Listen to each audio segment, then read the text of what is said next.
kenapa LPS rate sekarang masih untuk yang bank umum rupiah masih di 4,25%. Di bawah suku bunga BI Pak ya. Betul. Ya, yang pertama adalah yang perlu kami tekankan adalah bahwa ada perbedaan dari sisi tujuan maupun cara menetapkannya, karena kalau kebijakan suku bunga itu ranahnya ada di bank sentral. Nah kami pada saat menetapkan itu melihat bahwa tugas utama LPS itu adalah menjaga pilar stabilitas perbankan dari sisi kepercayaan dan terutama untuk masyarakat dengan simpanan di bawah 2 miliar. Nah pada saat yang lalu tadi Pak Khairul Tanjung di awal sudah menggambarkan situasinya seperti apa, uncertainty-nya seperti apa, kemudian kita juga melihat beberapa tema liquidity risk, liquidity tightening, liquidity risk itu muncul di sana.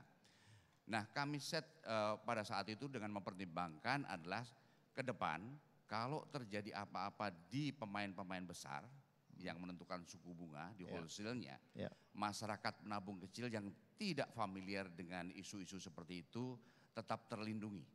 Jadi barangkali itu Pak Anggito temanya seperti sekarang. Nah ke depan seperti apa?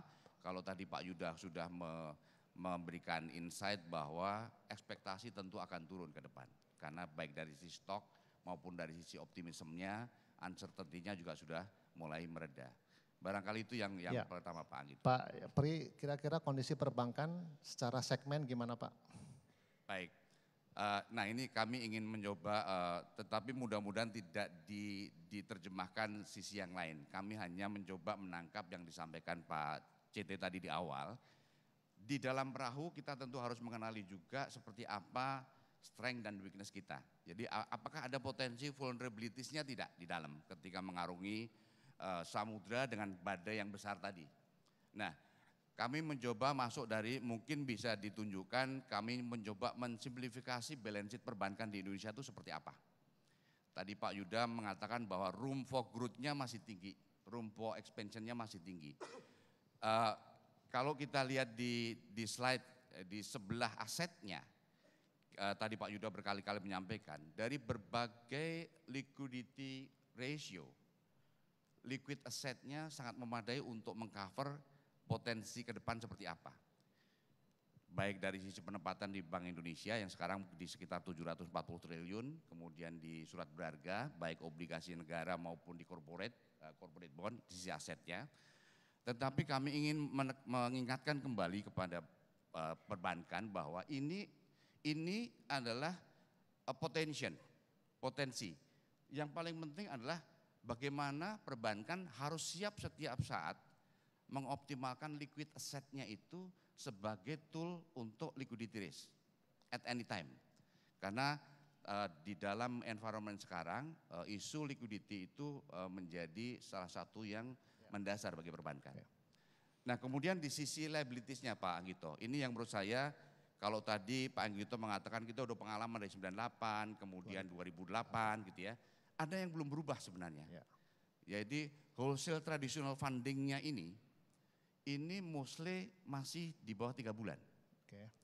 Jadi kalau kita lihat di peer countries kita itu rata-rata sudah di atas 6 bulan.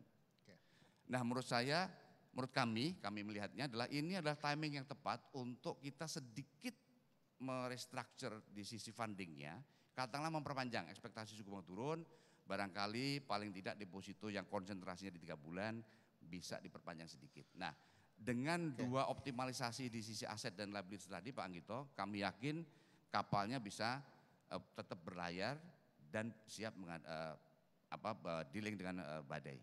Di seluruh kondisi perbankan begitu Pak, kurang lebih? Nah, 1, 2, 3, 4. tentu ini adalah industri Pak ya, tentu ada yang lebih kuat dari ini, ada yang di bawah itu. Pesan khusus untuk yang di bawah itu tentu adalah tadi Pak, melihat apakah ada comorbid, apakah ada vulnerability.